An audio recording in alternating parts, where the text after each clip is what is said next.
Hello, good afternoon. Welcome to NSG News here in Accra, Ghana. Wherever you're watching us from, my name is Kofi Asante. I'm here with my various discussants. We are taking you deep into, after a week or so, elections in Ghana and whatever has happened in this country. We are here to discuss it. Let me go to Nana and Sev to rightly introduce themselves to you. I'm the host for the show today. Nana? Yes. Thank you. Good afternoon to everyone watching us. As you said, we are here to dive into the issues, matters arising after the 2024 elections. This is December. At the end of the day, I think we had a successful election. Sure. But, so far as we are dealing with a human institution, you should definitely expect, some one or two things, and that is what we are here to look at. So, we are here. And I must say Nana is my co-host for today. And Sev, the only lady in our midst. Sev, welcome. Thank you. So, as you've all said, so first you are dealing with human beings. Somebody will not understand why I should accept the result as it is, because I know I'm losing, but I have to lose gracefully. So I wouldn't understand why I should just give up just like that. So we are here to discuss all the icing and all that happened on the 7th December with respect to Ghanaians, how they turn out to the voting, and also the outcome of the results, because some people are so not happy. They are so not happy about the outcome of the result, and then they are so challenging it. And one thing I believe is that even if we should put everything together, you will still not make your number. So why? But as time goes on, people who are watching us to get to understand that, see, we need to give up some ways of how. So my name is Mama Visa Faculty, broker journalist. You can also call me Lady Sev. So we are here to just digress and then digest everything about the elections and what happened. Yeah. Very interesting. Thank you very much, Sev. And I must say, a very good afternoon. Today is 21st of December, and this is NSG News. We call it Election Focus, or you can say Ghana this week. It's a Saturday, and we are looking at everything that has occasioned in our beloved country, Ghana. And before we even dig into the 2024 election, which happened on 7th December, there are some few breaking news coming with respect to the 9 constituencies that are being contested, and we have some few info to share with you. For example, we hear in Sawem Aduajiri constituency, for instance, Honorable Ano Dompre has been announced by the Electoral Commission to be the winner of that very constitution. Also, Tema Central. Nana, what news are you picking from Tema Central?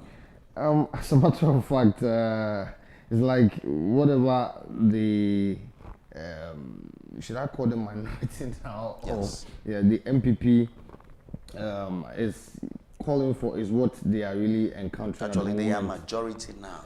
I call them until 7th January. Yeah. You should know. I'm just teasing them because as it stands now, things has gone the other way around. And so Charles Forson, who is the candidate for MPP, is we told has taken the seat with a very slight margin, 18,870 to that of A.B. Bright, the actress. He is the NDC candidate with 18,815. Whoa. Yes, but she was earlier called as the winner, so they said no. This is not true. They will not accept that. So this is what we are gathering so far. And then the independent also had 229. Okay. Yes. I think there was a High Court decision yesterday that mandated the Electoral Commission and also the Ghana Police Service to provide security for the Commission to be able to declare the 9 constituencies hanging. Exactly. So eventually they have started doing that today, and we are hearing some good or bad. That is according to where you stand. If you are an NDC, it's a bad news for you. If you're an NPP, it's a good news for you. Exactly. So, another prayer, congratulations and welcome back to Parliament. That is if the Supreme Court I think the NDC is saying they are going to the Supreme Court. They went to court to reverse the Accra High Court's order for the EC to collate and declare the 6th parliamentary results. That's true. But as of today, they are still collating. So what was the outcome of their court injunction? Did they go through? Well, we'll live to see.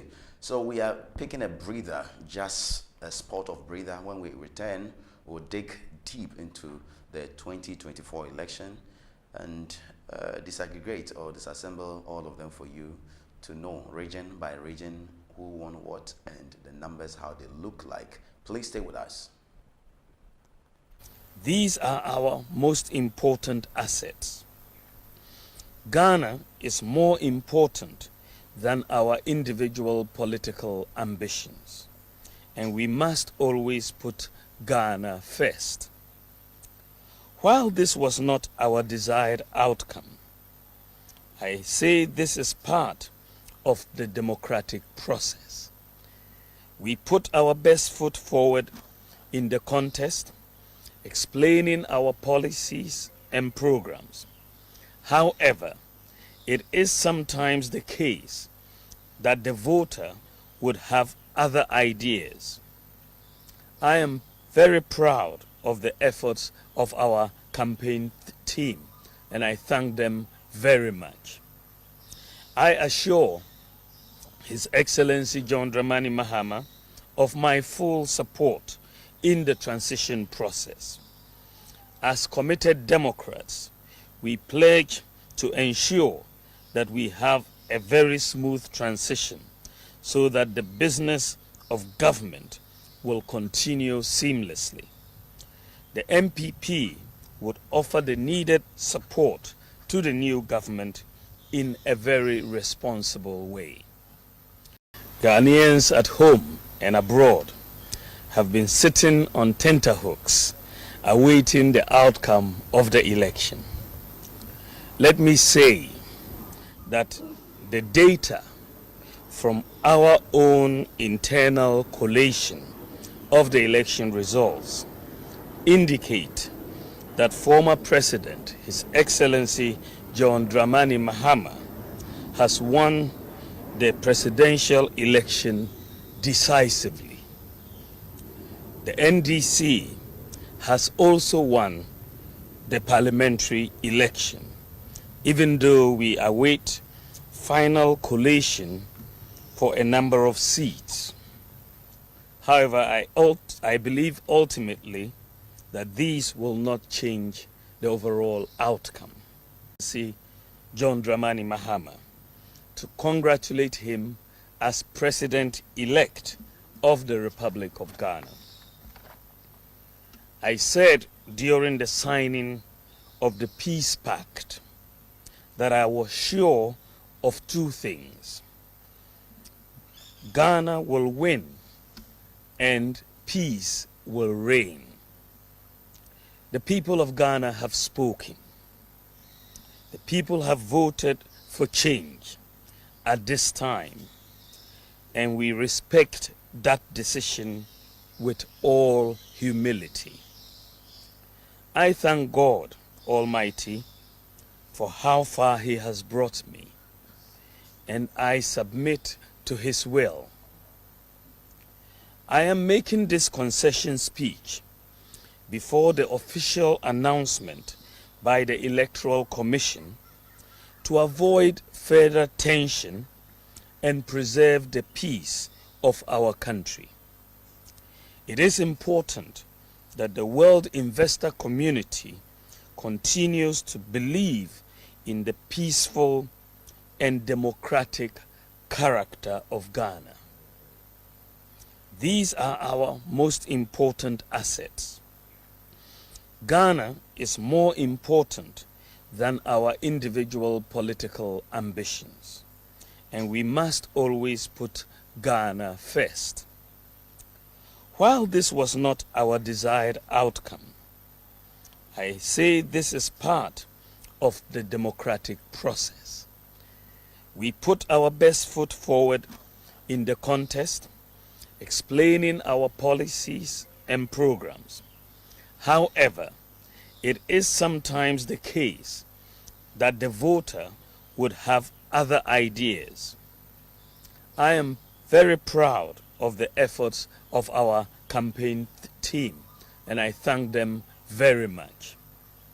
I assure His Excellency John Dramani Mahama of my full support in the transition process. As committed Democrats, we pledge to ensure that we have a very smooth transition so that the business of government will continue seamlessly. The MPP would offer the needed support to the new government in a very responsible way. Ghanaians at home and abroad have been sitting on tenterhooks awaiting the outcome of the election. Let me say that the data from our own internal collation of the election. Very well. So welcome back. Thank you very much for staying with us here on NSG News. And this is Election Focus. My name is Kofi Asante Mensa. I'm here with Mama V and also Nana K, the co-host over here. Nana, this is a concession speech by the Vice President, the new Patriotic Party flag bearer, and he conceives even before the EC declares. What do you make of this? Well, I think I really commend the Vice President and the candidate for NPP, Dr. Mahmoud Bawumia, for such a, I call it a yeoman's job. Why? Because, one, people or his own party members thought he did that too early. But what is the point? If I'm losing, I'm losing. From across the country, just as the EC was collating, the NDC did the same, they were also collating. And so he knew the outcome. So there was no need for him, sitting at jar to look at people, keep getting angry over the fact that, hey, you've lost. So why don't you just, consider it? And before Sunday morning, they already knew they have lost the election. That's right. Even after the elections, some of their executives came out to say, listen, we knew we lost the elections a month to the voting. And so I really, thank him for that very, considering he did, because that is what brought the country into that stable stage. Because as a matter of fact, if he says, hey, I will not understand, no, it is never true, what do you think might have happened? You see, the funny aspect of it is that the grassroots, not knowing what is happening there, are always in a position of, let's go, let's chase it, let's do this and all that. But at the end of the day, the leader says, hey, we've lost, let's go ahead. This does not mean we cannot come back to power again or whatsoever. And I kept telling people that, listen, this thing Dr. Bawumia did has really given him some level of respect, and people will consider him as a peacemaker at the end of the day. So I think it's a good thing he did for conceding at the early stage before the things could get out of hand. And let me come to yourself. Some think it was too early for Dr. Bawumia to conceive. I share in that very opinion, because from the history of this country, I'm not sure somebody has refused to conceive to an election and it has turned so violent. So why don't you wait for the EC to declare, then you conceive? All right. So you see, the EC is working with Emmanuel. That's the CI 127, right? Yeah. And then according to the EC, results are declared at the end of how many hours? 72 hours. So if you come to concede in between 72 hours, what's that trying to tell us? It could be that, okay, for me, you saw the outcome earlier. For the collation, your agents were at the various police stations. So over 40,000 police stations. So you knew that, okay, I'm losing. But you shouldn't take the EC's work and do. You get it? Even if you are losing, allow the EC do her job. But Nana shares the opinion that it kept some violence. You see the thing. So if the EC says that, according to the CI 127, 72 hours are declared. Yeah. All right, we're going to the polls on 7 December. Yeah. 8 December, we are still collating. results are trooping in. Boxes are being bent and all that, but still we had our pink sheet and everything intact, okay? So now, after 72 hours, when she comes to declare, then, from my presidential rhetorics, then you come to concede. Then you congratulate your opponent for that yeoman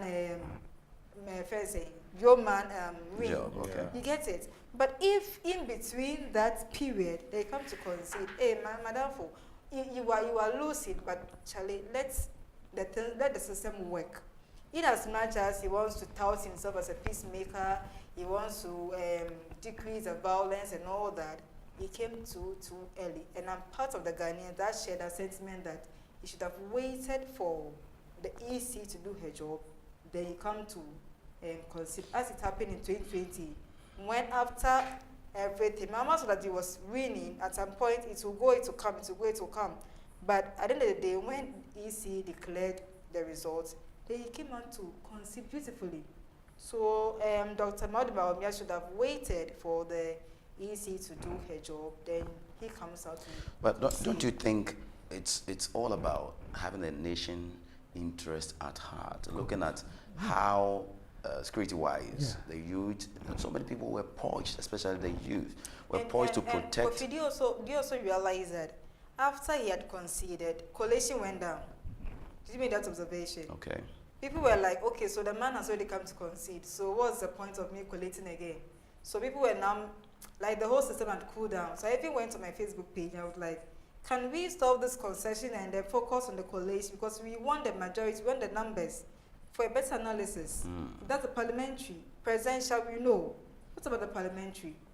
You get it? So we needed the analysis to go on, the collation to go on, and that will give us the edge to do the proper analysis. For you think he conceived too early, and he should have waited? But you see, there is one thing we should also know. Even after Dr. Omia conceded, coming out to tell the whole country, the whole world that, hey, listen, we've lost it, or I have lost, because he contested for the presidential. It's even when people were expecting that the EC, return officer will come and declare, people were thinking, oh, she took too long a time to come out to say this. Because you see, it has been said, and we know that elections are won at the police station. Yeah. And so, if everybody is monitoring, media houses are declaring, the EC, the returning officers from the various polling stations and constituencies were declaring the results. And now he knows, hey, listen, no matter how long I wait, I have lost it. Let me just go ahead and congratulate him than me thinking that is there going to be any further whatsoever.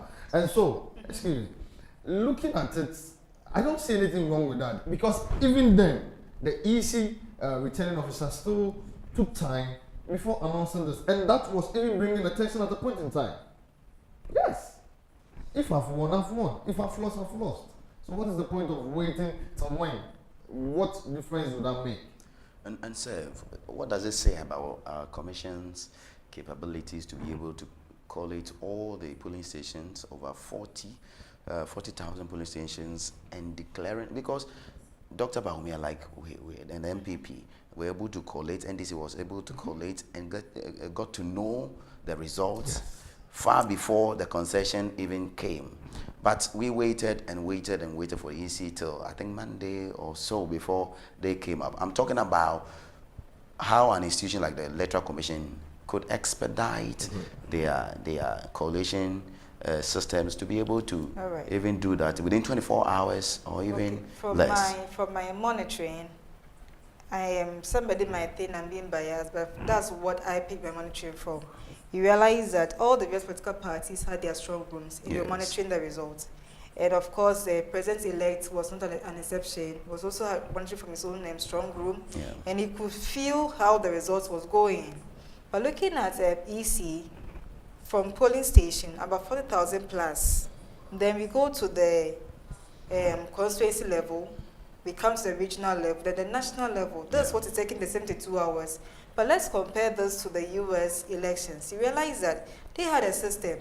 you vote, and then the results are quickly run through the system, and then you see the outcome there and then. So that's a question mark. There are some so bureaucracies in between. I'm thinking that right. the EC should at least have systems in place so that the day that we voted, we can see the outcome that same day.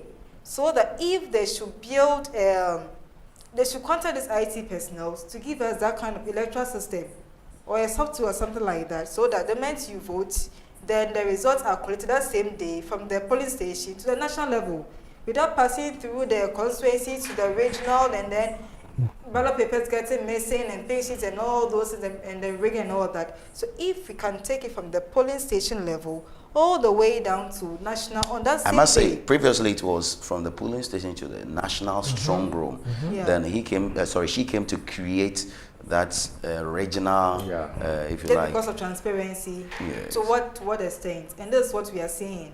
And it's amazing they are using fax machines, 16, you see the thing, 16 fax machines for. 21st century fax machine. What's your take on that?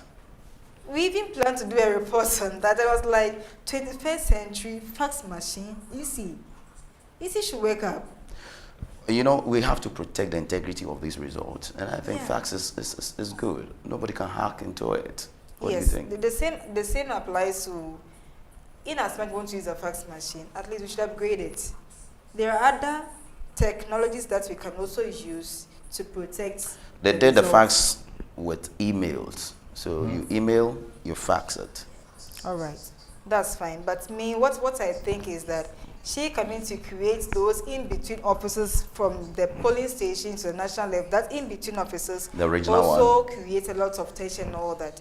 And that even gives room for the rigging to take place. So if we can still go back to polling station to national level, then there's no in-between offices, I think it will help us so that we can declare the results that same day. And then those tensions that we witness here, this year, we wouldn't witness in the next election year again. That is 2028. That's 2028. Yeah. Nana, let me come to you on your take on this, how EC can speedily collate its results and get it done. Like Baumia got it in the morning. He said at dawn, they abandoned their communication head office and told all journalists to go home. Then on Sunday morning at Baumia's office or home, they assembled to concede. What do you make of the way EC collates results through fax and email? You see, I think there is an issue with the way of collation. Why am I saying this? We are dealing with a system. You see, from our previous elections, you've made us understood that elections are won from the polling stations. So right from the onset, when the figures comes out, what stops it from going through that transitional stage in getting to the head office of the EC? Nothing should stop that. And so creating those intermediates where I think you and I are witness to the very election that went to court, that is 2012. Yes. I did a reporting then. I must say 2020 also went to court. Mahama took it to court. Exactly. Yeah. But where they said elections, I mean where they made it clear to the public that you cannot win elections at court, but rather from the ground. And it's true because some of the figures we reported before getting out there were different figures. So I believe at this point we've come to a stage where we don't need this. When the numbers are given out, if you're faxing it, why not fax it straightforward to the national level? The national One would also say Madam Jane Mensah has the job or the work to add 16 numbers, 16 figures from 16 regions. Okay, that's quite easier for the national to do than to say, I'm adding all polling stations, that's over 40,000. Exactly. So that her work will be quite simple.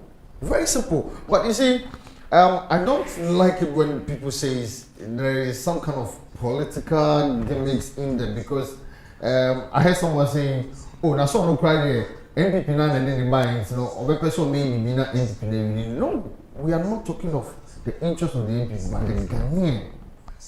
Listen, it is the people that says we do not want party A or party B again, and that's why they voted. So if I know I voted for party A, at the end of the day, coalition says yes when party won, and then it gets out there, he said no, I've lost. That's where those issues of the jittering, the youth getting angry and all that sets in, which I don't think it is necessary at this point. Now tell me, what's your clear position? Do you support the fact that the way the political parties made it, some used WhatsApp, okay, some used phone call, they call and they tell you, polling station, whatever, I have the pink sheet here, this is what it says, I've snapped it, I've sent it via WhatsApp, etc.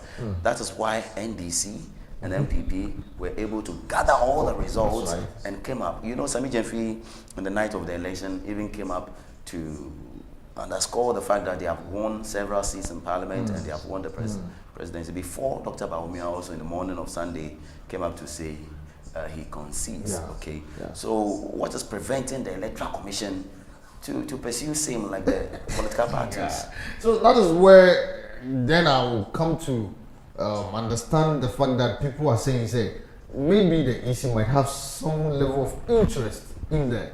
Because just as you're saying, the parties are rather getting the figures right on time.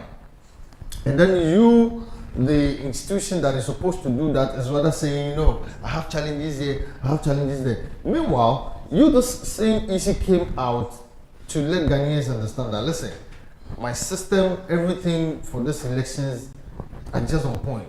I think we sat here during the election days where we had some polling stations being delayed for like a couple of hours, 4 hours, somewhere 5 hours.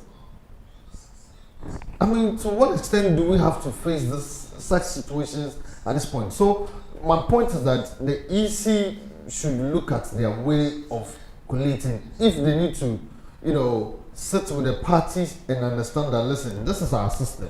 If you also use the system, it's going to help us and it's going to bring a peaceful election where nobody will have to go and be throwing in, ballot boxes and issues. All right. I mean, these things are becoming too much. And Seth, let me take your take on this one too, because when Madam Charlotte Osei was head of the Electoral Commission, we heard about hacking of results during the 2016 election that saw Nanado win massively over 1 million votes. You know, the EC wants to protect the integrity of each ballot. Don't you think that is why it has taken them a lot of time to be able to go through the mail, make sure the numbers tally and everything is in place? And making reporters work difficult. With some of them sleeping at the collation centers. That's for God and country. With some of them also monitoring the ballot boxes as if they are security personnel. EC has to wake up. EC has to wake up and then make sure that, see, we are upgrading. That's why I don't want to say that I'm trying to buy into the ideologies of Bawumia or something like that. Right. But we are progressing and we are not retrogressing. So we should put some systems in place so that when we are collating results, it will be easier for every one of us. Because I know I have voted from day one. So by 7 p.m., I should know the results already. I shouldn't wait Sunday morning, still agitated. It was happening. I turn my TV on, I see the numbers rolling. This will go, this will come, this will go, this will come. Monday morning, still, results are not in. So going forward, what would you want the EC to do, even as they prepare for the 2028 election? Because, as I said earlier, Kofi, as I said earlier, we should strike that intermediate officers out. Okay. So from day one, when I vote at the polling station, by 5 p.m. that the collation is done, at most 10 p.m., 11 p.m., we should get to national level. Then by Sunday morning, we are declaring. Because this is the EC that created some over 2,000 polling stations in addition to the 38 we already had, to mount up to some 40, over 40,000 polling stations, where we have each polling station not exceeding 800 voters. Some had even 400 voters. So I think at a point in time, she even recommended that polls or voting should even end at 3 p.m. Right. instead of the 5 p.m. Yes. because we have smaller numbers, so many polling stations, voters are small, we can vote early and close early, count early, collate early Exactly. before. Right. Yes. That's But the party didn't agree to it. So, you see, in as much as she wants to create transparency and make it so glaring that, okay, so from polling stations, we go to the constituency level, then we move on to the regional level, then to the national level. She wants us to follow the processes. Yeah. So we wouldn't say that she at her office is trying to rig for party or party B based on her interests. Yeah. You see that thing. But we are also looking at advancements. We are looking at improvements in our systems. Right. We are looking at how best we can collate the results, right. and then make sure that we all have a clear mind. When we sleep, we know that, oh, so Ghanaians all came together, they voted, and then there's the outcome. Just as we saw in 2024, December 7, we realized that everywhere you go, people are jubilating because they've made a decision. And that is what we want, you get it? So if we vote on that 7th December in the morning, by that 5 p.m. that you're saying that we should start collation, I'm saying that, and I'll keep stress on the fact that at least by 11 p.m., all the necessary documentation should go through. You, the EC, you're the final board. That's why you employ over 1,000 people to assist you. So what are they there for? They should all come together, map up their game. So you want to see an EC that is much ahead of the political parties? Exactly, exactly. There should be systems in place, improvement, advancement, get sophisticated materials or technologies, and then let us do the collation from the grounds. Then at the national level, we don't have any stress because speaking to other reporters, they will tell you that at a point, they didn't even have transportation to go to the constituency collation center. They had to walk with the ballot boxes. What are you telling me? That's a sad one. We are going to pick an insert. And some also go there and they sleep. They are waiting for the result to come. What is it?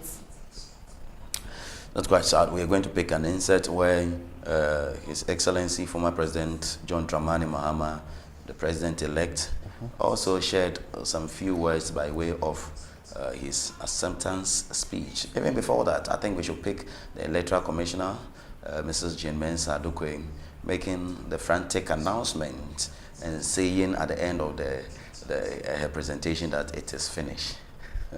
We'll be right back.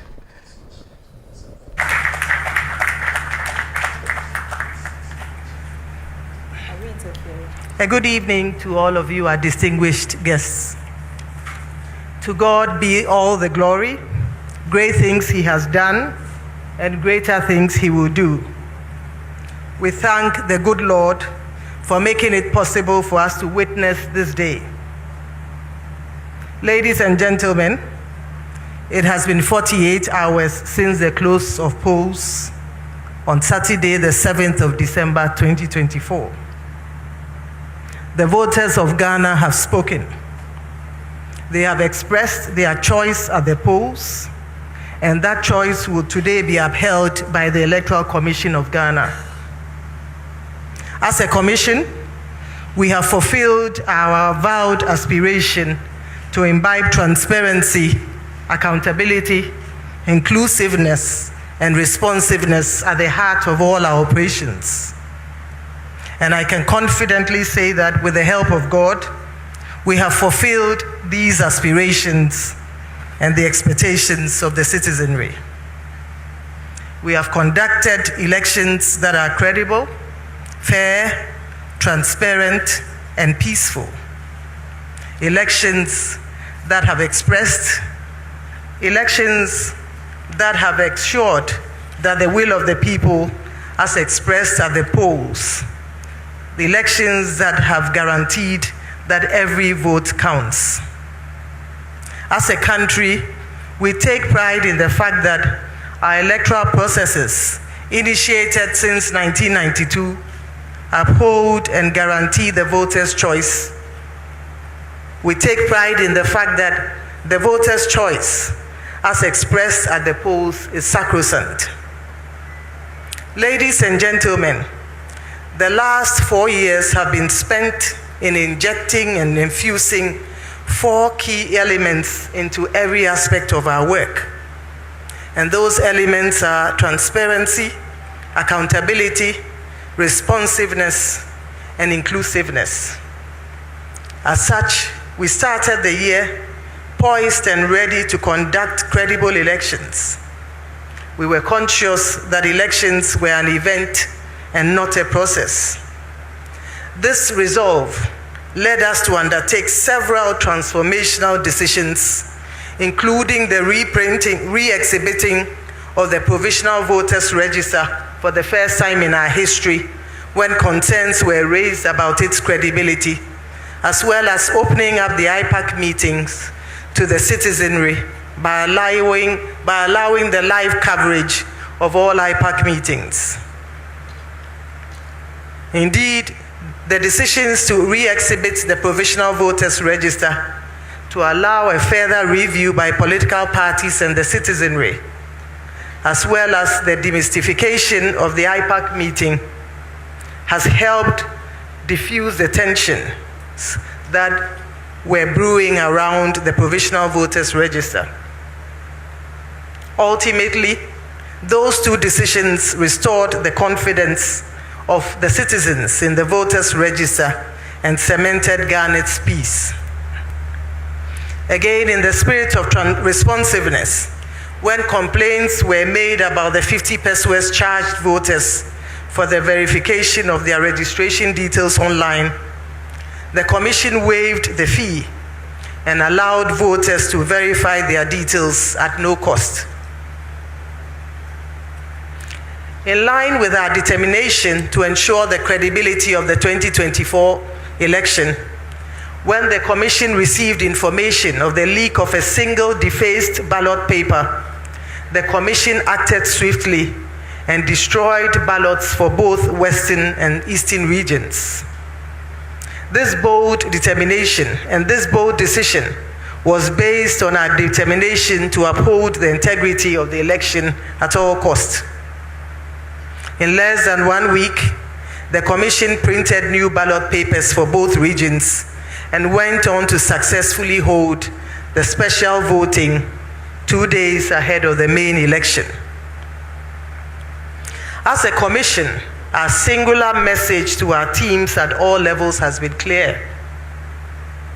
It is that our mandate is not to make anyone a president or a member of parliament, but rather to conduct and undertake credible and transparent elections and electoral processes which uphold the voters' choice and lead to acceptable and peaceful electoral outcomes. Today, our resolve has paid off. We have conducted elections that are fair, elections that are free, elections that are credible, elections that are transparent, elections that are peaceful, and elections whose outcomes are acceptable by all. So transparent are our processes that any interested political party, media house, or citizen could collate with near precision the results of the election, attesting to the resilient and robust processes built over the years. And we witnessed this with the concession of the Vice President, even before the declaration of the results by the Electoral Commission. Ladies and gentlemen, the testimonies on election day also attest to the efficient, robust, and resilient processes we put in place. Many citizens testified to the seamless processes they witnessed at the polling stations. The average time spent at the polling station was around 5 minutes compared to several hours and several minutes prior to the 2020 election. Citizens also attested to the efficiency of the biometric voter devices, the biometric verification devices employed to ensure that every man has one vote. The system worked efficiently and ensured that the voter who registered was indeed the person who voted. We are confident that the 2024 election will further cement trust in our electoral processes and reduce the suspicions that typically characterize elections on the continent. At this juncture, I would like to thank all of you who journeyed with us to ensure the success of the 2024 election. To our staff, both permanent and temporary, we say, Ayiko, you have worked hard, put in long hours, plowed the field, and done the spade work at the risk of your own lives to bring us a successful outcome. Our hearts go out to our staff who were manhandled during this time. We wish you well, and we ask the good Lord to bless all of you. To our media partners who have journeyed with us and enabled us to bring the commission to the doorstep of every Ghanaian, we say thank you. To the Ghana Police Service and to our partner, the National Peace Council, we say Ayiko. We thank all of you, the good citizens of Ghana, who have believed in us and allowed us to serve you. To our dear families and friends who have journeyed with us every step of the way, we thank you for your support, your prayers, your encouragement, and your advice. We are conscious that we could not have achieved this success without the help of the Almighty God, our anchor, without whom we could have done nothing. We remain eternally grateful, and I say thank you, Jesus. To all our observers from the ECOWAS, from the African Union, from the ECONEC, from the Commonwealth Secretariat, from the West Africa Elders Forum, supported by the Good Luck Jonathan Foundation, from the National Peace Council, from CODEO, from the Association of African Election Authorities, from the European Center for Election Systems, from International IDEA, Frimpong Manso Institute, IDEG, and to electoral commissioners from election management bodies in Africa, namely Uganda, Gambia, Kenya, Liberia, we say thank you for your support. We wish you all Godspeed back home. As the returning officer for the presidential election and in fulfillment of my mandate as enshrined in law, I will now declare the outcome of the 2024 election. It is important to note that per Regulation 63.3 of the 1992 Constitution of Ghana, the winner of the presidential election must obtain at least 50% plus 1 at the polls to be declared the winner of the election. We have collated the presidential results from all 16 administrative regions, of which 267 of the 276 constituencies have been captured. We have not been able to receive results from 9 constituencies because our offices have been besieged by political party supporters, making it impossible to complete the collation process. That notwithstanding, the presidential results from the 267 constituencies, including the newly created Guan constituency, clearly established the winner of the 2024 presidential election. Simply put, even if all the votes from the 9 constituencies were added to the candidate who placed second, it will not change the outcome of the election. It is important to note that the Commission will update the records on receipt of the presidential results from the 9 outstanding constituencies. Ladies and gentlemen, now to the results of the 2024 presidential election. And the results will be announced based on the positions of the presidential candidates on the ballot.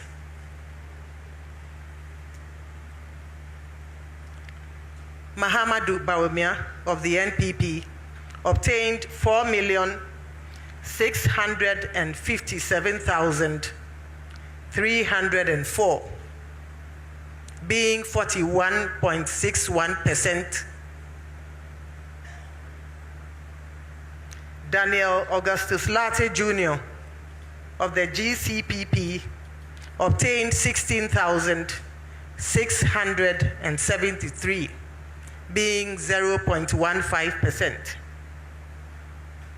Christian Kwabena Andrews of the Ghana Union Movement obtained 16,461, being 0.15%.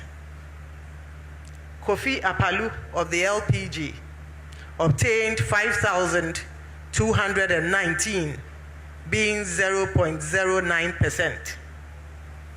Mohamed Frimpong of the National Democratic Party obtained 4,413, being 0.04%. Nana Akosua Frimpong of the CPP obtained 23,397, being 0.21%. Mr. John Dramani Mahama of the NDC obtained 6 million. Let me take that again. Mr. John Dramani Mahama of the NDC obtained 6,328,397. And I'd like to repeat that. Mr. John Dramani Mahama of the NDC obtained 6,328,397, being 56.55%. Mr. Hassan Ayariga of the APC obtained 17,461, being 0.16%. Mr. Kofi Kranting, independent candidate, obtained 3,320, being 0.03%. Mr. George Chumberima Edu, independent candidate, obtained 3,091, being 0.02%. Nana Kwame Biediaku, independent candidate, obtained 84,478, being 0.05%. Mr. Alan Kojo Tremanting, independent candidate, obtained 31,202, being 0.28%. The total valid votes cast add up to 11,191,422. Total rejected votes, 239,109. Total votes cast, 11,430,531. It's important to mention that the total registered voters add up to 18,774,159. And the percentage voter turnout based on the 267 constituencies stands at 60.9%. 60.9% based on the 267 constituencies. And as I mentioned, this does not include the 9 constituencies whose results we are yet to receive. Ladies and gentlemen, as mentioned earlier, results from the 9 constituencies are still as outstanding. The 9 constituencies are Ewutu Senya East, in Sawam, Aduajiri, Akwetia, Suhum, Techiman South, Domi Kwabenya, Ablekuba North, Ahafo Anon North, and Damango. The total registered voters in all 9 constituencies add up to 947,116. In the event that all the valid voters from the 9 constituencies above voted for the candidate who placed second, the total number of votes he would garner would be 5,400,000 604,420, representing 46.17% of the total valid votes, which would have been 12,138,538. The inclusion of the outstanding constituencies would have given the leading candidate 52.13%, which is still greater than the 50% plus 1 required to be declared a winner. And so even with that scenario, he's clearly the winner of the 2024 election.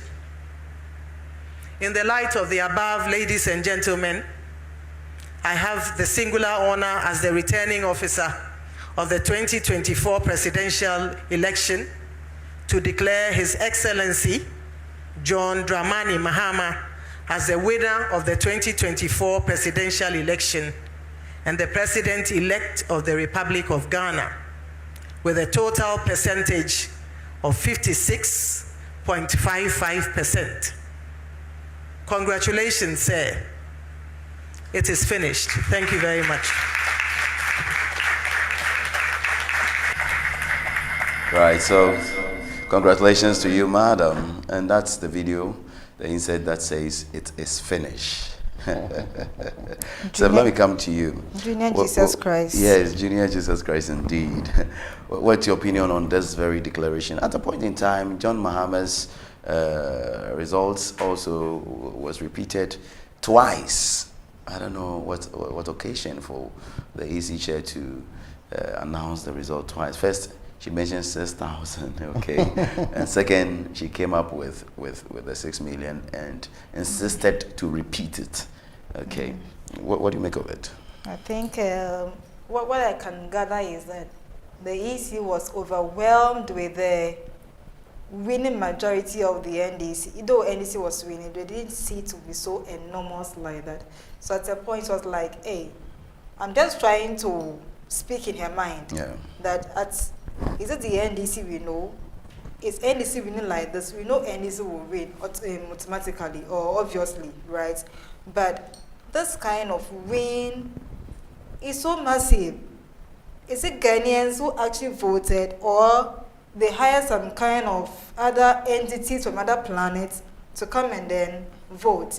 So I would say that she was a bit taken aback by the result, the outcome of the result that she saw for the NDC, and I think it occasioned for that mistakes. Mistakes are bound to occur, but if you are surprised at something, it is obvious that you make mistakes at the numbers you are going to call out. So obviously, she was overwhelmed by that kind of a majority win by the NDC. That's why she made that mistake, and then she also went ahead to even repeat herself just to drive home that this is the number NDC has gotten. So everybody should get it. It should resonate in everybody's mind that NDC has this kind of numbers or the outcome. So not once, not twice. She just wants to drive home communication. We all communicators, right? So if someone repeats something, it tells us that the person is trying to stress on the fact that I am taken aback. I'm not expecting this to happen. It has happened. So what do? So just an emphasis that NDC has won, and then they were just blown by that winning margin. That is what I can say for now. I'll come back to take your opinion on the statement she made by saying it is finished. People are reading so many meanings into it, and I'll come back to yourself to tell me what she makes of it. And then let's get back to this very insert where the EC announces the results. Yes. So I have the results here. Right. The first four I would like to go through. Okay. With the president. The president-elect, John Dramani Mahama, having 6,328,397, representing 56.55%. And then we have Dr. Mahmoud Bawumia, the current vice president of the Republic of Ghana, also getting 4,657,2 304, representing 41.61%. And then we come to Nana Kwame Bediako. Right. Yes, the third force. Also having 84,478, representing 0.75%. Right. And then Mr. Alan Kojo Chomantin, that is our frontor, also getting 31,202, representing 0.28%. As a matter of fact, right. I did not see this coming. Figures, especially for that of the NDC. But as a media personnel and as a political watcher, did you see the NDC winning? At the point, because we all know our system is such that no matter what, it is 8 years for any party at all. But with the energy the NPP had from the onset of the 2020 elections, trust me, for me, I keep saying that the NPP started campaigning right after they won the 2020 elections, breaking the eight, and that's really, had a lot of effect on the Ghanaian, voter, because wherever you pass, all you hear is breaking the eight, and we are breaking the eight, and we are breaking the eight. But you see, at the latter part of the election period, you could realize there were so many things that were not going right for the NPP. And so I was like, this could be a chance for the NDC to take back the mantle. Right. Yes. Let me say this without fear of failure. When you see them on stages where they campaign, you could feel most of them were not speaking to the matters. Some at the point were making fun of Ghanaians. Some of the statements being made were so awful that, you ask yourself, really? Like, should this be a campaign to the Ghanaian? I kept, applauding the Minister for Education. When we talk of somebody being a communicator, somebody being a real politician, right, that was the era where I noticed the man to be, on top of his game. Anywhere he gets the opportunity to talk, he comes out to speak to the matter. As the Minister for Education, he will give you whatever he's done from the period of him becoming the Minister for Education, his future plans and all that. Right. But someone also go on stage and be dancing to Awosisi Fianini. And any Ghanaian that really meant business as far as voting is concerned will say, listen, those people are not being serious with us. And so even though it was, with that mixed feeling that the possibility that the NPP could retain the seats was there, the possibility that that 8 years period is also going to play its role was there, I never saw the NDC winning with that margin. Right, let's look at the margin now. We have John Dramani Mahama, the NDC presidential candidate, garnering well over 6,328,391, representing some 56.55%, you said. And also Dr. Mahmoud Bawumia, flag bearer for the New Patriotic Party, garnering some 4,657,304, representing some 41.61%. This is an overwhelming victory, 1.5 million votes. Yes. Okay, this is a supreme win in the history of this country. We haven't had that. Akufo-Addo, His Excellency, had a little over 1 million, let's say 1 million to win the 2016 election. Sure. And John comes after 8 years of Nanado's reign, to win it with over 1.5 million. This is overwhelming. Very, very overwhelming. You see, initially, people thought that even Mahama coming back was not right. I mean, people kept asking, what did he left behind that he wants to come for? Why is he even coming? Yeah. Ghanaians should be very careful. Mahama don't need that to come back to power. And but Kofi, let's be real. Now I notice Ghanaians are descending. You have 8 years to show to Ghanaians what you're capable of doing. And now, after 8 years, right, things are not the same. What do we expect? No matter the circumstance, Ghanaians should tell you, listen, whether Mahama is here to pick the Flagstaff house to his family or whatsoever. Do you think the NDC's campaign was strong, or it's just that Ghanaians were fed up with Nanado and Bawumia's governance, or they misgoverned the country, and that is why this overwhelming victory for John Mahama's second coming? Well, you see, the campaign played a very major role as well. Right. Look at the president-elect talking about the fact that he is going to make sure the agri sector is beefed up with domestic, poultry farming, and they attempted to talks about getting. And then the sitting party would just be making fun of the fact that trust me, the Ghanaian in that village, when gets to hear in Kokon Kitten, will think of the fact that internet is about waiting on me poultry. Yes, then I will vote for him.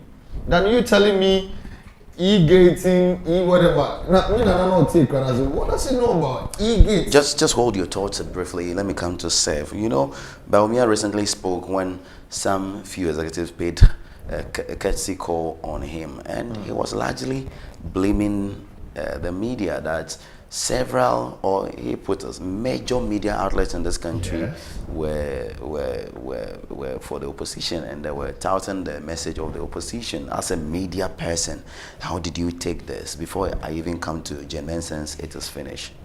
You should name one station that was so much into the business of the opposition. Oh, they really mention it. They say Joy FM and Multimedia is against NPP. TV3, they sometimes even boycotted it, and a couple of other stations. They say Multimedia, Doma, Sempe, and all of that have been coerced to do the propaganda of the NDC, the opposition. And these media houses, prior to the elections, what happened? A week before elections, they were supposed to have what? A special vote, is that not it? That's true.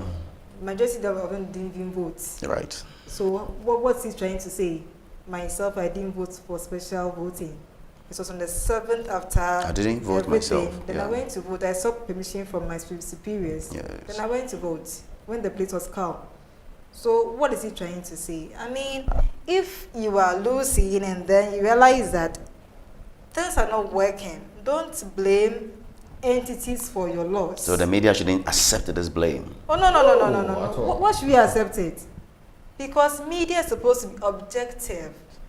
But you sitting here, are you wearing NPP? It's a question. Not at all. Are you wearing NDC? Not at all. Are you wearing the Fourth Estate? Oh no. So why? We are objective. But we haven't heard. We haven't heard. As it is. Right. Yes, that's the mandate of journalists. We report as it is. So upon this accusation, we haven't heard from, say, the GJA or from GEBA debunking and disassociating itself from this type of wild allegations against the Ghanaian media. That if he's able to mention names, it's also backed by evidence. Because don't just sit and talk. Backed by evidence. On what evidence are you touting that the media houses were against you, but rather they were for the opposition? But the media organizations haven't forcefully disabused or detest what Bawumia has said, meaning it's true. Oh, sometimes you realize that this comment that people make, silence means concern. sometimes so silence means annoyance. Silence sometimes also means foolishness. I don't want to, let me brush it aside. That's not part of my agenda. So even if I'm not talking to it, or I'm not speaking, it doesn't mean that I've accepted it. It's just an aside. Let me push it somewhere and focus on my life. So if the media houses have not come out so strongly and debunk this assertion, doesn't mean that they've accepted it. You realize, you see the thing. So what I'm trying to say here is that, I mean, the GJ should come out and then say something, because they speak for us. They speak for the journalists. They speak for the communication industry. Geba should come out and say something, because if it doesn't happen like that, it will go on. 2028, and that party that loses also have the same sentiment against the media. You get it? And it will be like the media is always biased towards a particular end. Which sometimes they call the media regime changes. So after 8 years, they would love to change NDC into MPP, MPP into NDC, etc. There are some times, before I even let you come in again, yes, sometimes when I speak, people tend to attack me or attach a particular party to my assertions. Yes. And people will say that, oh, this guy's an NDC. The NDC also say this guy's an NPP. Yeah. That is how it's supposed to be objective. Say it as it is. We would have time to assess the media's role in this year's election so much. We'll have a whole show to really discuss passionately about what the media did. But Nana, you want to come in? Yes, yes. See, interestingly, I wonder why the Vice President will even come out to say this. We are in this country. We know media houses that has been designated for, I mean, party's agenda. Yeah. We have the I can mention names. NDCs. Yeah. We know them. You understand? Sometimes you watch some people and ask yourself, is this a media house doing this? Yeah. So far as you and I are concerned, we know it is not even right for a politician to own a media house in Ghana. But they are the ones owning the media houses. And for that matter, they set their own agenda. And what do we see? Is this new in Ghana? It has to be implemented the way they want it. Yes. Is this new in Ghana? There is a station that is branded a media house colors. A political, party's colors. Right, you know them. Wontumi and That's right. Movement, the two and the rest. Have you Radio ever Gold Power and the rest are also for Trust NDC. me. Have you ever seen? But I have no problem with that. I want journalists and media organizations to be professional and ethical. That is my issue. That is my issue, because yes, you can have the media houses, but what is the agenda for that? Sometimes you wake up in the morning and then you listen to Power or you watch XYZ TV, and the tantrums being thrown at the other party. You're like, really? The same thing, you wake up and you're watching Moon to Me, and you ask yourself, what are we doing to ourselves as leaving, that's the most unfortunate part. You are leaving Wezo out. Wezo is also part of it. Yeah, so what we are saying is that you can we know in the US Fox is for this, CNN is for that. We can have same in Ghana, but you have to be professional. Very professional and ethically right. See, put NDC, put NDC on your NPP station and discuss matters concerning the country. Absolutely. Yes. Put NPP on your NDC station, discuss matters concerning the country. So Ghanaians realize that, oh yes, this is. Thank you. The fairness and the objectiveness is what we are preaching today. You a lady, when you heard Jane Mensah, it is finished. How did you feel? What came to mind? Oh, that was for the lack of better words, I would say that Jane Mensah was shocked. Okay. Was surprised by the turnout of events. Though she's a returning officer, yes, and then she has a mandate to declare the results. You get it. But at the extremity, as to the numbers streaming in and all that, and also the vice president coming out to concede early, tells us that, hey, it is about time we throw in the blankets. Let's throw in the towel. The case is closed. Now, there's nothing to do again. Some say she was referring to her job being finished. Like she's she's done with her job? We know because going backwards, we know what happened to Charlotte. Yeah. And we know what will happen to Jane Mensah because they realize that I'm not sure we know. I don't know. I'm sure she should remain in office. It's a party. Ila Milan is a party that brought her. Okay. Charlotte Mensah was brought by an NDC. Yeah, Charlotte misconducted herself. A petition was written against her, and she got removed. And then it is going to be something that we shouldn't entertain. That at every election, the returning officer should be removed from office. Yeah. So me, I was thinking from that angle that she didn't mean that her job has come to an end, but she was actually referring to the documents before her. Okay, the declaration that it is finished. Because people are agitating. But after you hours, know it wasn't finished because you had 9 constituencies that wait, you see, you are left with. Looking at the presidential, the way the numbers were trooping in and all that, people were like, oh, we have seen the results ourselves. People have conceded. Yes, come and tell us what it is because we know in our minds somebody has won. Right. We all have TVs. We all have radios. Right. We have heard the result, the percentage, the margin, everything. So there's no way any magician can even try to bring the numbers close.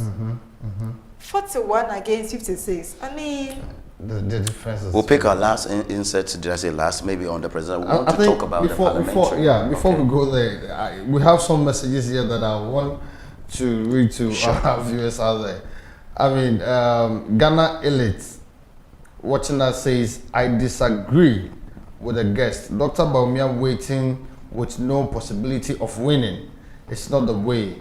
His decision to concede defeat is the most pathetic thing to do. Another person, that is GH Rumors, also says there is a joke declaration that NPP has won all the 9 seats. Well, that's also, by the way. Thank you very much for sending your messages. Sure. Please do some more and keep sharing the link on our social media platforms. So I'm here to just speak my mind. So come on, free. I don't see why somebody should agree or disagree with me. What you see is different from what I also see. Yes. Right, so we'll be going to the parliamentary, and pick up some few numbers. As I said here, I do not know how many numbers the NDC holds in parliament. Neither do I know. I know the independence is just 4. That one there, it won't change. That's right. But for the MPP and the NDC, it keeps changing. So I do not know. Now maybe Nana will do that quick research to share with us, I must say. But let's get to the former President John Dramani Mahama and President-elect to share with us what his acceptance looks like and an acceptance message. Just take a look at this insert. I give thanks and praise to the Almighty God because this successful outcome can only be the doing of the Lord.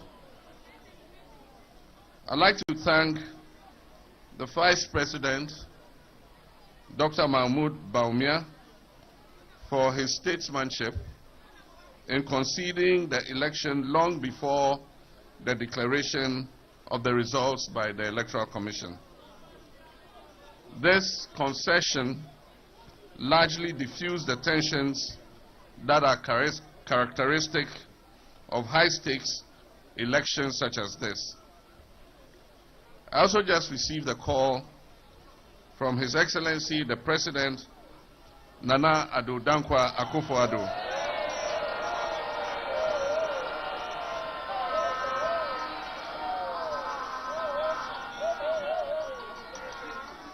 He graciously extended his congratulations to me, and we had the opportunity to discuss matters related to the Joint Transitional Team. We agreed on an early inauguration of the Joint Transitional Team as early as Wednesday, the 11th of December.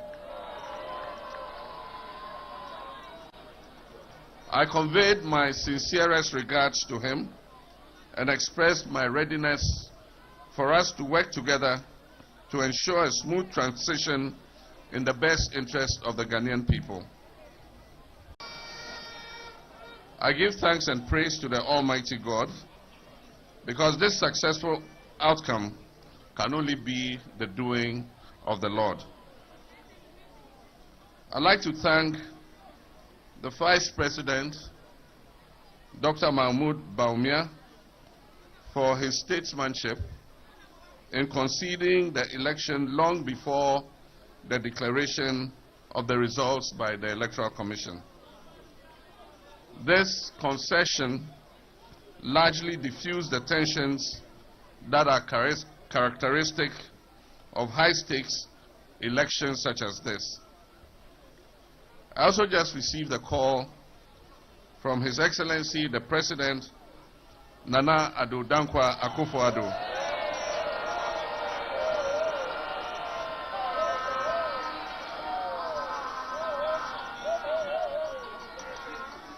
He graciously extended his congratulations to me, and we had the opportunity to discuss matters related to the Joint Transitional Team. We agreed on an early inauguration of the Joint Transitional Team as early as Wednesday, the 11th of December. I conveyed my sincerest regards to him and expressed my readiness for us to work together to ensure a smooth transition in the best interest of the Ghanaian people. I give thanks and praise to the Almighty God because this successful outcome can only be the doing of the Lord. I'd like to thank the Vice President, Dr. Mahmoud Baumia, for his statesmanship in conceding the election long before the declaration of the results by the Electoral Commission. This concession largely diffused the tensions that are characteristic of high-stakes elections such as this. I also just received a call from His Excellency the President, Nana Addo Dankwa Akufo-Addo.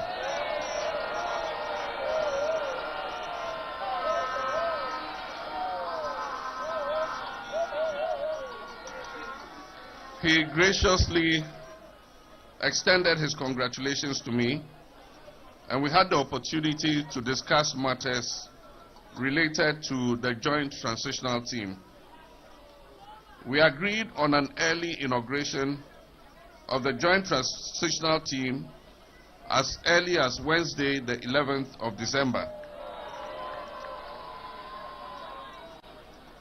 I conveyed my sincerest regards to him and expressed my readiness for us to work together to ensure a smooth transition in the best interest of the Ghanaian people. This is Election Focus on your super station, NSG News. My name is Kofi, Asante. I'm here with Mama, doing the analysis of the election and whatever has gone on within the week. We are probing it and looking deep into it. Quite a lot of things. You know of the ORAL, O-R-A-L, Operation Recover All Loot. Yes. It's a subject also here, but we'll get into that. Let's get into John Mahama's President-elect, His Excellency, acceptance speech, indicating to us that he has received a call. He first thanked his opponents. Absolutely, John, I must say, Dr. Mahmoud Baumia for conceding, and also indicated a call, a thank you call, and a congratulatory call from His Excellency the President Nana Addo Dankwa Akufo-Addo, and also setting on the 11th to begin the transition. Already the transition is in motion. We have several issues from the transition, the joint transition team. Some are saying others are doing quiet recruitment. Some are also saying it is not true. Some are saying others are doing quiet payment. Millions of Ghana cedis and millions of dollars are being paid to companies, etc. We'll get into all those issues. But Nana, let me still begin with you. Yeah. Assessing and analyzing the acceptance speech of President-elect John Dramani Mahama. It looks like the U.S. is really in Ghana now because former President Donald Trump comes in and kicks off Joe Biden, and is off, all right? And former President John Dramani Mahama comes in to kick off the NPP, and he's on. Yes, you're right. I don't know. I wish I was a prophet then or before the elections. I think we should have time to discuss prophecy in elections. Because I told somebody that, listen, don't be shocked should this happen in Ghana as well. Okay. Because at a point, everyone thought there was no way Donald Trump was coming to the White House, yeah. Yes. And then it happened. So I told people that, listen, the US just did this. So don't be surprised Ghanaians will also do same. Yeah. And this is what we saw happening. And like I said earlier on, for the vice president or the NPP candidates coming to say, hey, I've lost, I've conceded. I mean, it was something that we could not do anything about. So, I mean, it is what it is. But for the president-elect to come out to say, oh yes, I mean, so far as you've congratulated me, why wouldn't I accept this? I need to accept it. Because I have won convincingly. Everybody around the world has seen what I'm out of, the outcome is. So, now, hold your breath just a moment. Let me come to Seb. Seb, people say John Mahama's demeanor, President-elect demeanor, after the declaration, not even when Bawumia conceded and he was duly declared, people read into his postures and demeanor, the way he speaks. Everything about him has changed. The election has put in a lot of burden on John Mahama. Would you, as an analyst and a communication expert, would you accept this fact? Do you think so? All right. So the night that after the declaration, yes, Mahama and President-elect His Excellency John Dramani Mahama addressed the press at his office at Cantonment, you can realize that it's not only that his demeanor changed. Right. For me, what I could gather was that to do a massive campaign and then you see that your campaign has brought about an overwhelming result and that your campaign resonated with the people of Ghana and they voted massively for you. 13 regions out of 16 regions. The man was just blown out. He was like, so could this be the Ghanaians I was looking forward to? Because we all preempted that, oh, this election's there. And we'll go for second round. We'll go for a runoff. We're all having that kind of perception because of the introduction of the third force. So Mahama's demeanor then at the declaration, so at the acceptance speech, you see, he couldn't say much. There was little you could say because the man was a bit exhausted, which we could all see from his speech and all that. At the same time, too, people also really meaning to read that after being in opposition for 8 good years has humbled him. But I will also say that if you have all these people rallying behind you, giving you that kind of support that you needed, and that support is overwhelmingly or convincingly massive, for me, I'll be shocked at the outcome. And you don't think he's thinking of a huge burden Ghanaians have placed on him and the MDC? Exactly, too, because you see, from one of his campaign songs, I don't want to delve into this campaigns and all that, but you could see that people are hopeless in Ghana. The economy has thrown a lot of people into hardships. So they were thinking that, Mahama, we need you to come and then what? Revive the economy for us. We need you to come and then make the economy work again. Wasn't he the same John Mahama, whom under his watch, Ghanaians shamefully disgraced him at the 2016 election and kept him at the bay because they thought John Mahama is not doing well. So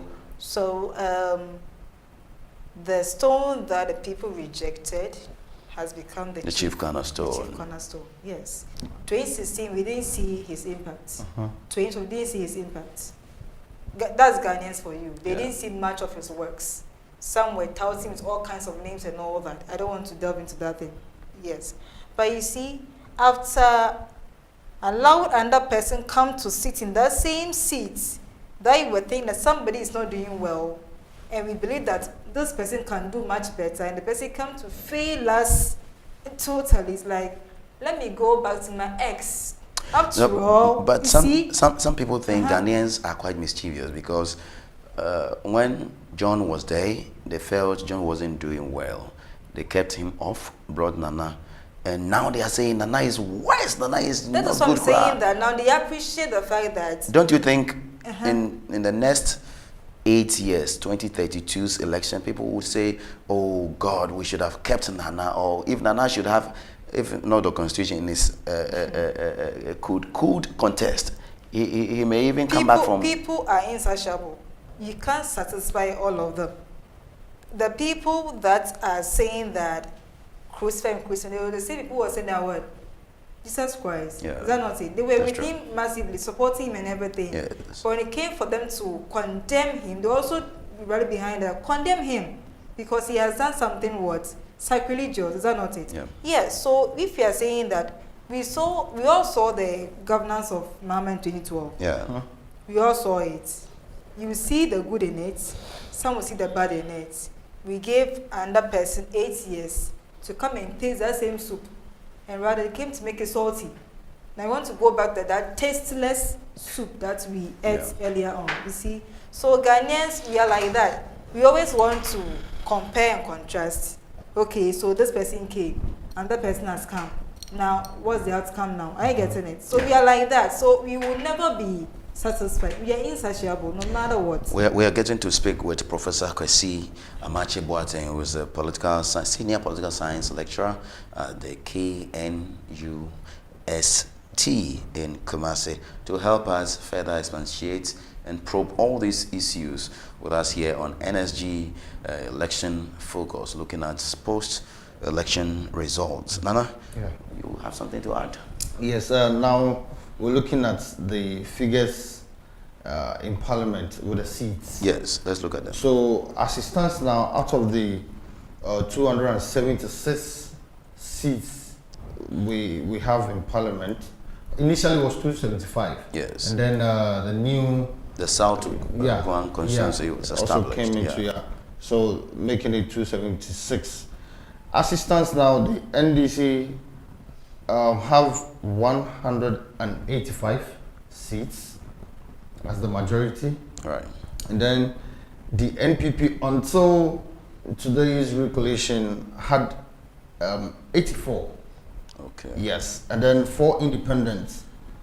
And then the 9 seats still under and all that. So from today, we know Nsamu Adwejuri has been added to NPP.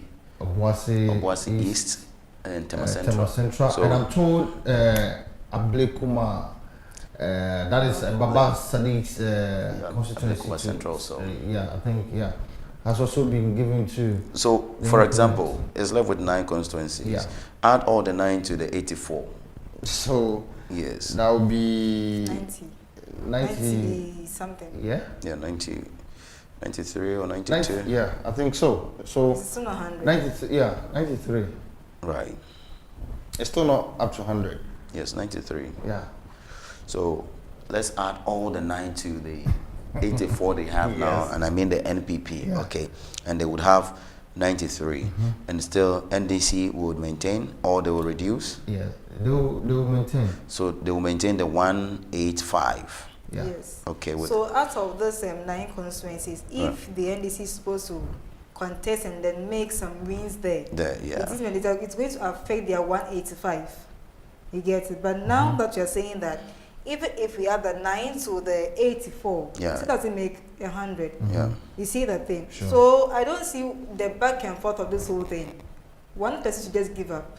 You see, some people were saying, and this is so dang, when we need to breathe. Okay, so I'm just getting an update that so far 7 seats has been declared out of the 9. 7 has been declared. For the NPP, making their seats 89. Good. In total. So 2 seats still pending. Yeah. Okay. So let's even add the 2 to them. And let's add all the 9 to them. It's still 93. It's still 93. So the official one you have is 89. Yes. Meaning they have had some 7 seats in addition to the for 84, right? Yeah. Okay. That's fine. But Kofi, this is what I want us to look at. So, okay. Since when did we experience this situation we are encountering now in this country, where a pronouncement is done, a declaration is done, and then, I mean, out of the blues, we say, no, let's hold on. That is not what we're looking at. Yeah. Meanwhile, it is the returning officers that made a declaration, not any other person, not any. We have just one law that is governing this election. Yes. The CI 127. 127, yes. All right. It doesn't make provision for a recollation. No. It doesn't. No. So never at all. So if you have an issue, you take it to court. Exactly. So yesterday, where comes from this? There was this argument that recollation can only be done during the process of the collation. Of course. So when I declare, according to Jamaica herself, when she declares and then one party or one dissatisfied party is not okay with the results, you can go to the High Court and they'll set your matter there. Yeah. But for me to declare, you have signed. I've also said this. You agree to it. So why, therefore, do you bring it back again that we should go and count it again? The other opinion, Mrs. Jane Mensah hold in her press conference, I think yesterday, was that even this morning, one of their director for elections, he says the process never ended at the various disputed constituencies. So that you can't recollect and you have to go to court comes into fusion if all the process have been exhausted at the So is she trying to tell us that they were incomplete collation? No, but they were saying. Kofi, how can a return officer even declare when the process do not come to an end? Well, they tell us they declared under duress, under intimidation, under gunpoint. Before, and we have evidence where most of these things are not real, are not true. I have videos where you could see returning officers willingly declaring without any fear of favor or any intimidation. Exactly. Anyway, I think this issue we still need to look at it because that's very true. Yeah. So for me, my advice to the NDC is this: you have the whooping 185 seats. Though you still need that kind of fairness to determine that this particular seat or this constituency belongs to you. For fairness and for for peace to reign, you can just say that, oh, my brothers in the other end, we are dashing you the remaining 9. Take it as compensation. The rules of the game, unfortunately, and the laws doesn't allow that. It doesn't say, oh, you have gotten 200 seats, so pardon the others with the other seats. No. If you would have to win all the 276 constituencies, the law gives you room to win all. Yeah. But in the case, you're also witnessing back and forth of the recollation and exercise. But I think this is what I think at this point. Right. Now, we have 2 declarations made. First, at the constituency, yes, for the NDC. And the recollation goes to the NPP. Yeah. This is where the courts can settle this amicably. Now the court will have to look into the issues very well and say, hey, this was also signed by your own EC members. If the NDC has any evidence to prove that, listen, there was no intimidation. This was declared fairly. No, but you know we have a court system, sir. You know, we have a court system. Even with 2020 elections, there were several members of parliament whose elections were contested. That's right. And we have today, 2024, not finished their cases in court. So their term is almost done January 7, Exactly. 2025. Yeah. And their cases in court are still pending. They are not determined yet. Yeah. So if you have a 2024 contestation or a constituency on MP being contested in court, it is possible that you could travel to the next 4 years, enjoy whatever in Parliament, and be MP for till 2028. Exactly. And your case will still be in court. That's the fear. That's true.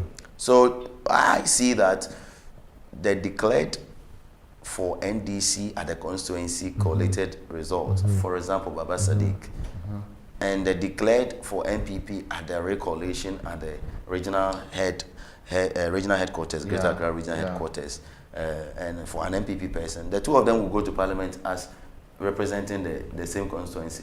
That could also happen. Yes. They say, for me, I was declared at the constituency. Yes. This one says no. We recollated, and I was declared at the. So two people could go and say, "This is Tema Central members of Parliament." Two people share the seats. Share the seats. Quite you interesting. You can share your work. I think that's a good point.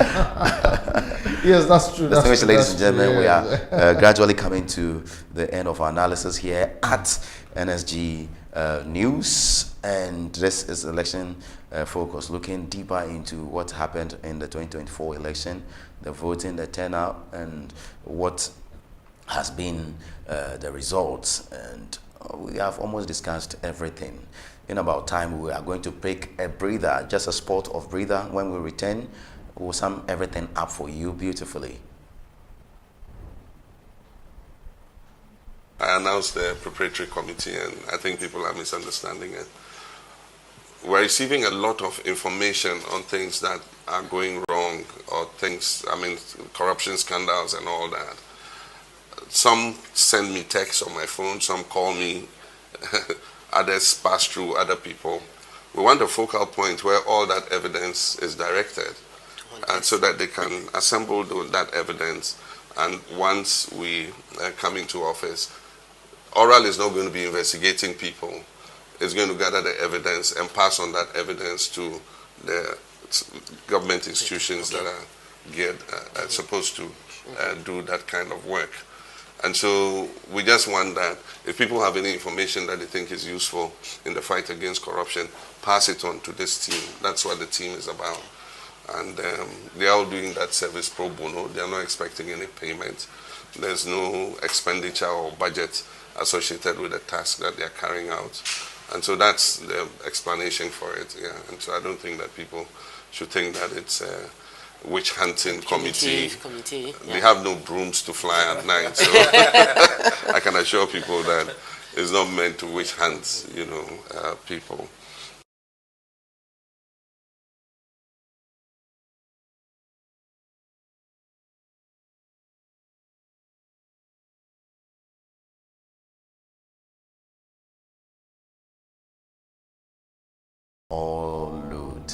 I must say, people have several opinions about it. Some say it's a witch hunting team. Some say they do not have prosecutorial, even investigative powers to do what they want to do.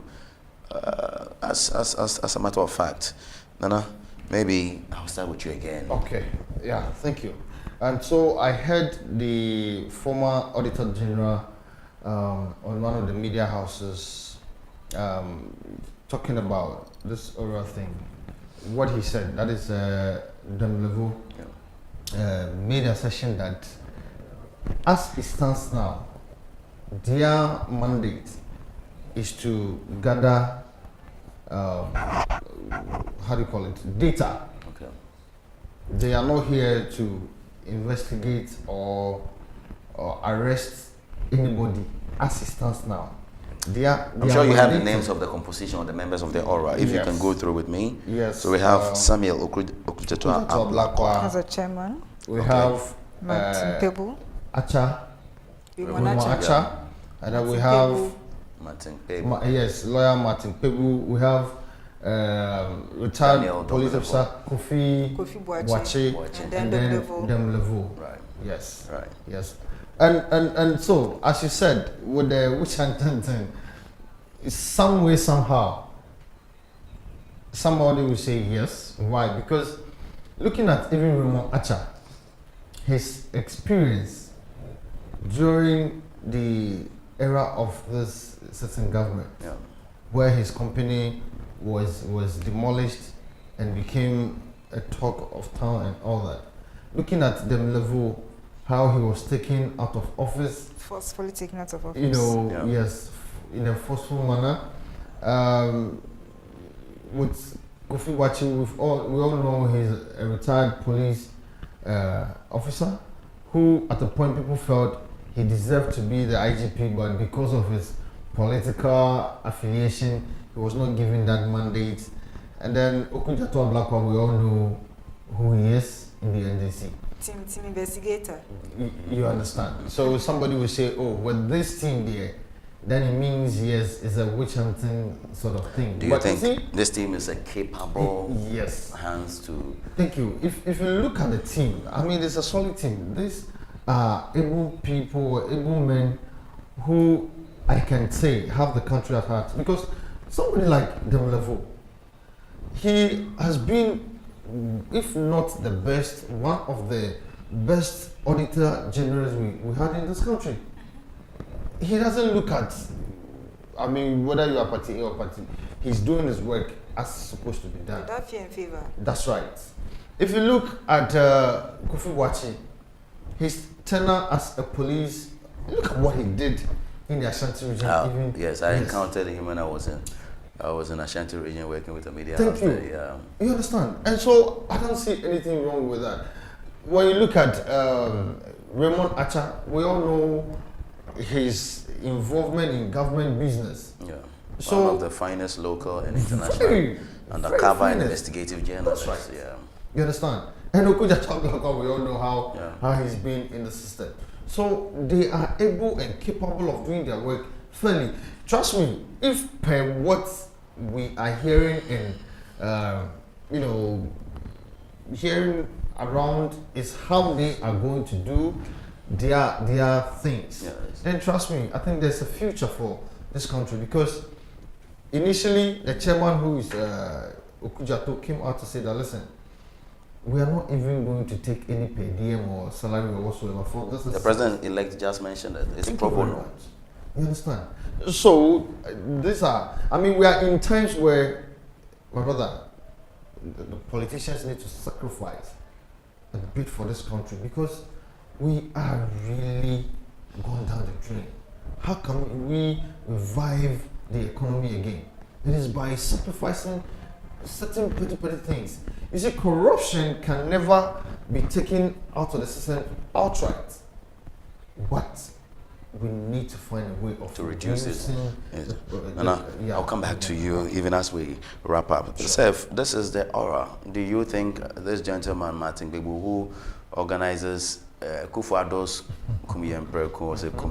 reloaded demonstration, I'm telling you, do you think this team will be able to gather the necessary information for the various institutions to work with? Well, first and foremost, people also have different views about the formation of this oral team. Yeah. It looks like everybody has sentiment against the outgoing government. In that, is it a team of revenge, or a team that is going to work in the interest of the public? Because everybody has some kind of embitterness for the outgoing government. Yeah. Looking at Okujeto Ablakwa, he's always the one who is always fishing out corrupt practices in the government. Yes, even more about Akufo-Addo himself. For example, the National Cathedral, he brought up the luxurious private jets scandal. Every scandal, Okujeto is the one who brings it out to the public view. The expired rice issue in the secondary schools and all that, he was the one to give us the hint and all that. So people feel that this team being brought together is like His Excellency President-elect Mahama has an agenda. It looks like he has an agenda. And this agenda is that people who have been embittered by the outgoing government should come and then seek revenge for whatever that they did against them. But I'm also thinking that if I have an interest at a particular place, it puts me there, I think I will work better and I'll do even more than required of me.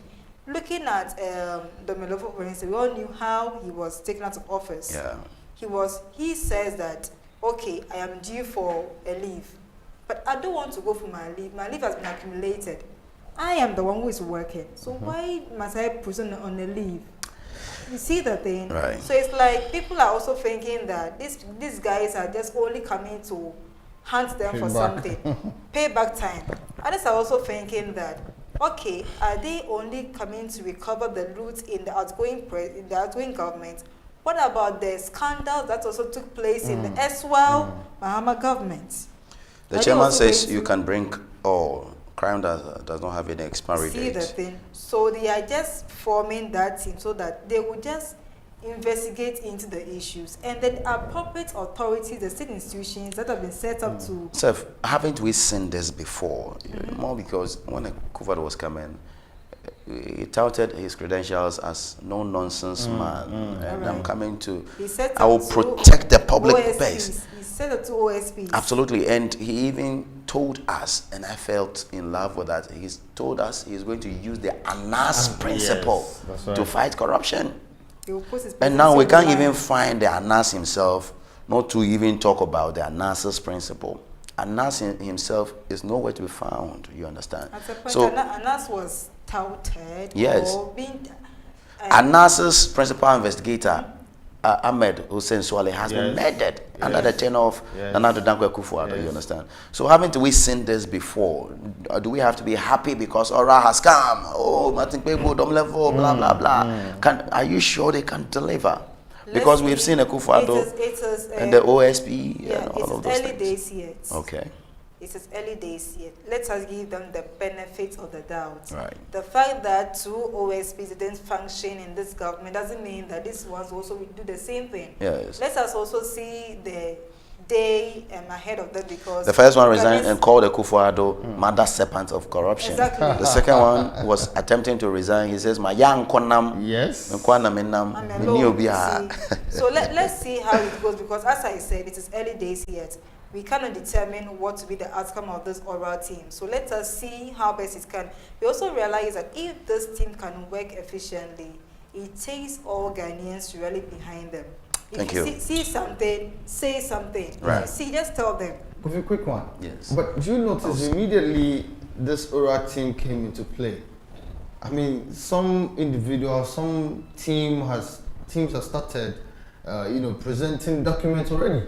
They told us this morning, the ORA chairperson, Samuel Okudzeto Black Honorable, says they have, on the first day, they received over 400 calls and emails, and things they have received is enormous, a lot of them. You see. So information is trickling in. And I must say, I think their website is www.ora.org. Yes. All right. And they also have a contact. And their email address is public.gh.org. Yes.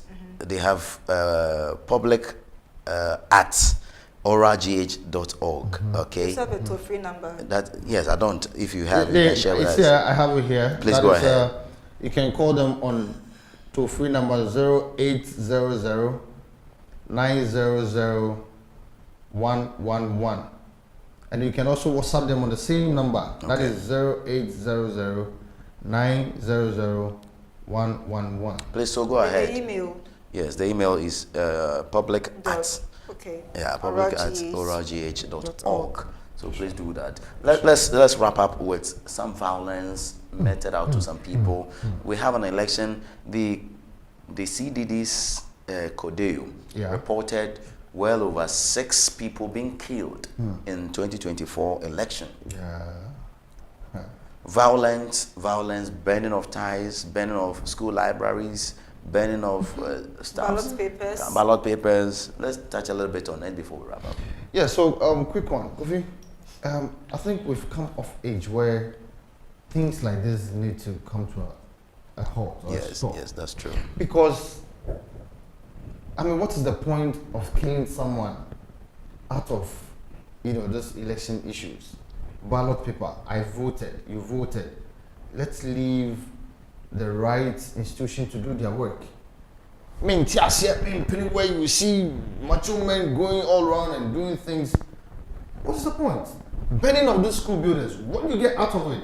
Already we don't have enough schools, structures for our wards.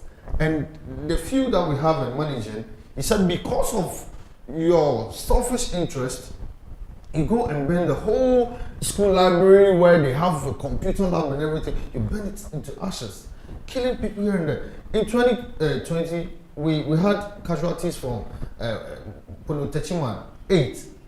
Now we have 6. Doesn't mean every election people will die. People need to die. Those kind of stuff.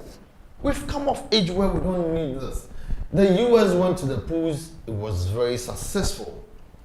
Botswana and Co. have all voted. We never had anything of a site. Meanwhile, it is believed that Ghana is the, the lead when it comes to democracy. So what is happening to our democracy at this point?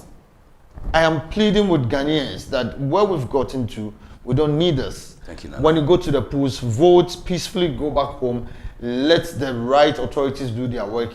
We can all jubilate. If you think your party loses, if you can beat them, just join them. Seth, are you joining them? Well, I always have this assertion that it is better for you to be in between and be a two-side sword, as described in the Bible. Yeah. You cut here, you cut there, so that nobody attacks you or pin you to a particular side. Yeah. And that's how I think every rational human being should behave. You should be objective. So for me, this violence thing, others I can say that a disgruntled group is causing that. But we also have miscreants in the system. We take advantage of Who it. also take advantage, exactly. As Muntaka spoke with me on Tuesday, it was like there are some miscreants who would tout themselves as a particular party group. That's right. And then cause this violence just to make another party unpopular. Obvious. You get it? Obvious. And then we can't tell that, Kofi, you were NDC. Yeah. What's written on your face? No. Do you have anything to tell that you are NDC? No. You can't also tell them I'm an NPP because there's nothing to identify me with. That's right. You get it? So there are some individuals in the system who are only taking due advantage of this violence and just destroying properties. But bear in mind that these things, it will go a long way to affect us because Mama has come and is now going to put a lot of resources together to rebuild the country that we want. And if you're already burning vehicles, about 8 V8s are burnt already, and that has been arrested, I know. Burning school libraries, to what gain? Just because you are not satisfied with the election results? I mean, how? Ghana, we should grow up. So, a big thank you to all of you, and thank you so much for being there for us. Thank you to our MCR and our camera team. It's a big thank you to you. My name is Kofi Asante Mensah. I've been here with Nana Edukomfa, Alexander Edukomfa, Nana K for short. So if I call Mama V, Mama Ga. Thank you so much for coming. And we say, we did this to God and country. Thank you so much. Please, we'll be here another time to serve you very well one more time. And we were not successful with our calls. I'm sure next time we'll get Professor Kwesi Amache Boateng and a couple of others to feature in our discussions over here. They say the chameleon changes color to match the earth, but the earth never changes color. Please be the earth, and God bless our homeland, Ghana. Goodbye.